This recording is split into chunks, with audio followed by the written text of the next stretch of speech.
Hey everyone. We're going to move on now from internal energies. It's not that we're done with internal energies in this course, it's just that we've learned all the basics that we need to, and so now we're going to look at something new. These new kinds of energies are called mechanical energies, and I've already actually sort of introduced them in a previous video. What exactly are mechanical energies? Well, I think it helps to compare them to internal energies. Internal energies are internal. They exist inside of your object. You don't need to know anything about where the object is or how fast it's moving in order to compute its internal energy. Thermal energy, for example, just depends on the temperature of the substance. Mechanical energies are different. Mechanical energies depend on where the object is and how fast it's moving. Now, there's at least one kind of mechanical energy that I promise you're already familiar with, even if you don't know it by this name. It's called kinetic energy. Kinetic energy is just energy that an object has because it's moving. For example, if I throw this across the room, I'm giving it mechanical energy. It's moving, so it has kinetic energy. But there's a second kind of mechanical energy that you're probably a little bit less familiar with. It's called gravitational potential energy. Gravitational potential energy is just energy that an object has due to its height. If I hold this object above the ground, I give it gravitational potential energy. If I let it go, this potential energy is being converted into kinetic energy as the object falls. This is a very common thing. We have objects that are falling that are swapping gravitational potential energy for kinetic energy. Now, the key thing I want to mention at this point is the fact that everything that we know about energy still applies. The fact that we're talking about mechanical energies now instead of internal energies doesn't change anything. I bet that you could sit down and draw an energy interaction diagram for this falling object pretty quickly. There's just two kinds of energy, gravitational potential energy and kinetic energy.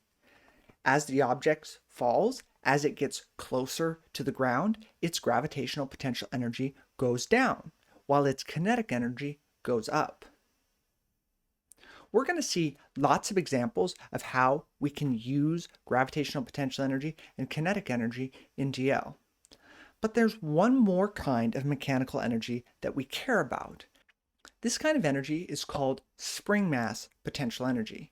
And unfortunately, I don't have a good example to show you. So instead, we're going to go to the computer. The kind of energy that we're talking about here is called spring potential energy. Now, it's like gravity in a key way, namely that if we give an object some sort of spring potential energy and then let it go, it's going to start moving, but for different reasons. Let's take a look at this example. Now, you probably know what a spring is, but it might seem a little weird to you that we're introducing it as one of the three main types of mechanical energy. But it turns out springs show up in a lot of places. Even if a certain thing in physics is not actually a spring, it's very often that we can pretend that it's a spring and get pretty good answers. So let's look at what we mean by spring potential energy. Here we have a spring connected to a mass. What happens if we pull down on this mass and then let it go? Well, you probably have a mental model in your head. You can make a prediction. If we let it go, the mass is going to start bouncing up and down. This is probably not super surprising. We've all played with a spring at some point. You pull it and it bounces back. Similarly, if we push the spring up, if we compress it, then we let it go, then the spring will start bouncing. This is basically the exact same thing that is happening when we drop an object. When we drop an object, energy is being converted from gravitational potential energy to kinetic energy. With a spring, it's the same thing. When we stretch the spring, we are giving it spring potential energy. When we release it, the spring pulls back, giving the mass kinetic energy. But this is different from gravitational potential energy in a particular way.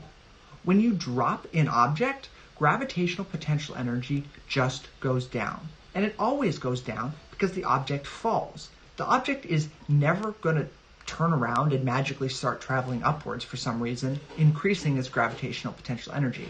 But with springs, this isn't true. Springs are constantly bouncing back and forth. The amount of potential energy that they have is going up and down all the time.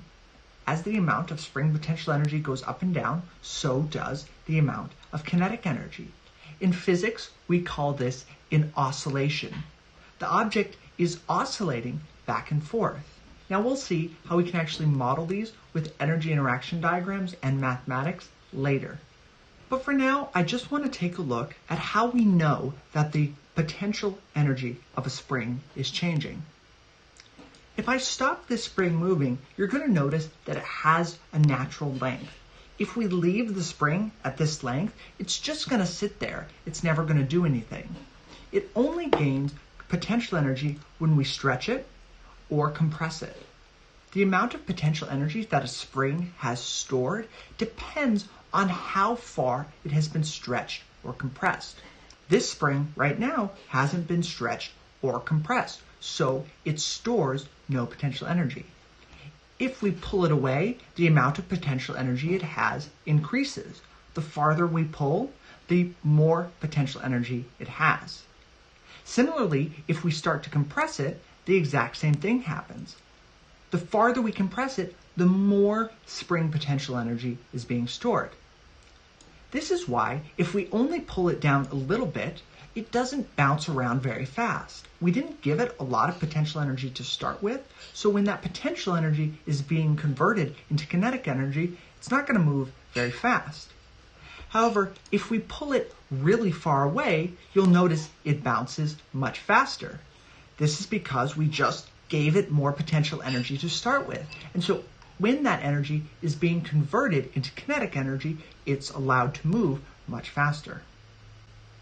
So let's recap really quick the types of mechanical energies that we're going to see in this course. The first kind of energy is called kinetic energy. Kinetic energy is just the energy that an object has because it's moving. The faster an object is moving, the more kinetic energy it has.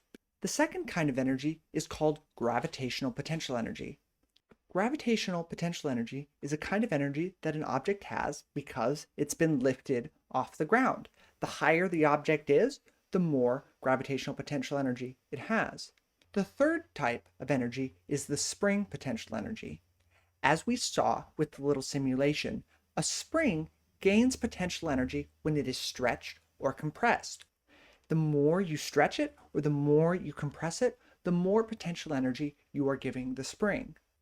We're going to see soon how we can actually model these things more explicitly.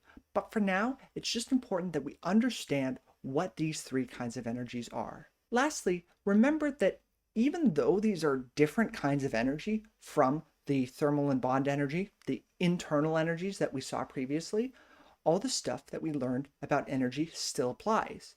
The energy interaction diagrams that we draw for mechanical energies look exactly the same as the energy interaction diagrams that we draw for internal energies. The only difference is that our bubbles are now talking about the mechanical energies instead of the internal energies.